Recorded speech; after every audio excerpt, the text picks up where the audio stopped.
भिवंडी लोकसभेचे भाजपचे उमेदवार कपिल पाटील आपल्यासोबत आहेत। त्यांच्यावरती काल एक आरोप झाला होता की राजकीय दबावपोटी कारवाई करण्यासाठी या ठिकाणी ते सांगतात। असा आरोप जे आहे तुमचे विरोधक जे आहेत ते आता राष्ट्रवादी शरदचंद्र पवार गटाचे उमेदवार सुरेश म्हात्रे उर्फ बाळेमामा यांनी केलं आहे। मी माझ्या राजकीय कारकिर्दीमध्ये कधीही कोणाच्या विरोधात सिंगल पत्र लिहिलं नाही, कोणाची कधी तक्रार केली नाही। हे माझं काम नाही।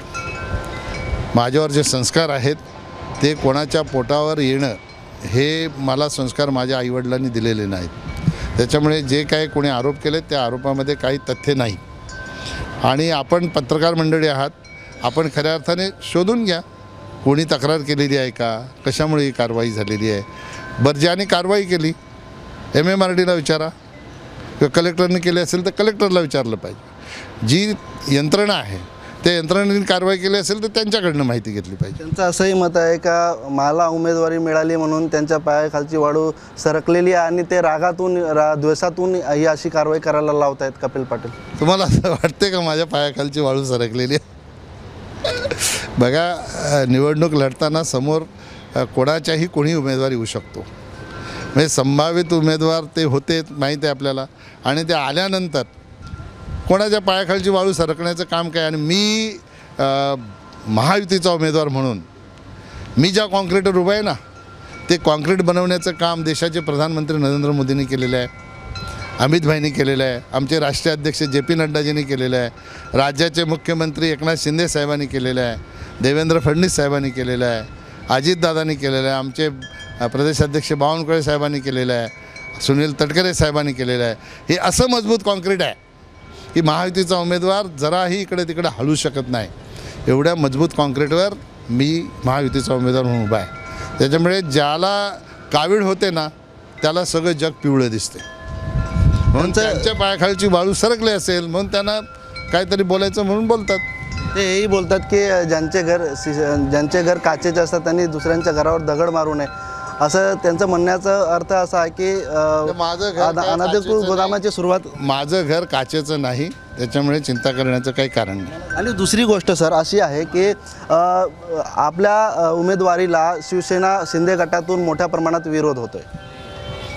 नाही, मी पत्रकार परिषद ऐकली, माझ्या उमेदवारीला विरोध नाही। त्यांचं म्हणणं आहे की आम्हाला ही लोकसभेची जागा मिळावी, आमची शिवसेनेची ताकद आहे आणि याच्यात गैर काय असं मला वाटत नाही।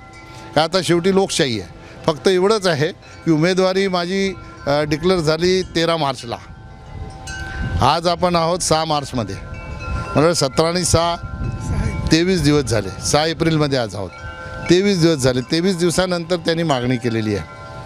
आता हे त्यांनाच माहिती आता मागणी का पुढे आली, पण त्यांच्या मागणीचं स्वागत आहे।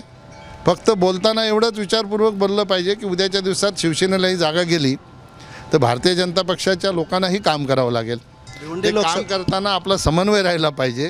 अशा प्रकारे आपण एकमेकाच्याबद्दल बोलणं एवढंच आपण संयम बाळगलं पाहिजे। एक दुसरी गोष्ट की त्यांचं असंही मत आहे का 10 वर्षामध्ये त्यांना 2 वेळा निवडून दिलेलं आहे भाजपला, आणि त्यांनी आता शिवसेना संपवायला घेतलेली आहे। कोणत्या प्रकारचं सहकार्य किंवा मदत आम्हाला केली जात नाही आणि एक प्रकारचा छळ केला जातो, त्रास दिला जातो, असं त्यांनी आरोप केला आहे।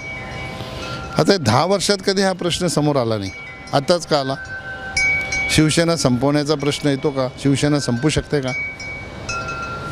असं कोणाच्या संपवण्याने शिवसेना संपू शकते? कपिल पाटील इतका ताकदवर आहे का की शिवसेना संपू शकते? आता हे नाराज आहेत तर त्यांची नाराजी कशी काय दूर करणार? नाही, असं आहे, त्यांची काय नाराजी आहे ते आधी समजून घेऊ, आधी बघू त्यांची मागणी आहे ती मागणी मान्य होते का? नाही मागणी मान्य झाली तर नाराजी दूर करण्याचा प्रयत्न करू। समजलं तर पाहिजे नाराजी काय आहे। 10 वर्षात हे नाही केलं ते नाही केलं, नेमकं काय नाही केलं हे सांगायला पाहिजे की नाही?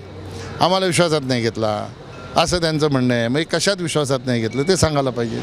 कपिल पाटील यांना उमेदवारी मिळालेली, मात्र त्यांच्या उमेदवारीला शिवसेना शिंदे गटाच्या वतीनं महायुतीमधूनच या ठिकाणी विरोध दर्शवण्यात येत आहे आणि त्यामुळे एकंदरीत ही नाराजी जी आहे ते केंद्रीय मंत्री कपिल पाटील जे उमेदवार आहेत भाजपचे ते कशी दूर करतील या ठिकाणी पाहणं गरजेचं ठरणार आहे। तर दुसरीकडे सुरेश म्हात्रे उर्फ बाळेमामा जे महाआघाडीचे उमेदवार आहेत त्यांना या ठिकाणी आपण जर पाहिलं तर त्यांनी जे आव्हान दिलं होतं की त्यांच्यावर राजकीय दबावापोटी त्यांच्यावर कारवाई केली जाते, त्याला या ठिकाणी त्यांच्यावरती हा टोला देखील या ठिकाणी केंद्रीय मंत्री कपिल पाटील यांनी लगावला. अनिल वर्मा, एबीपी माझा.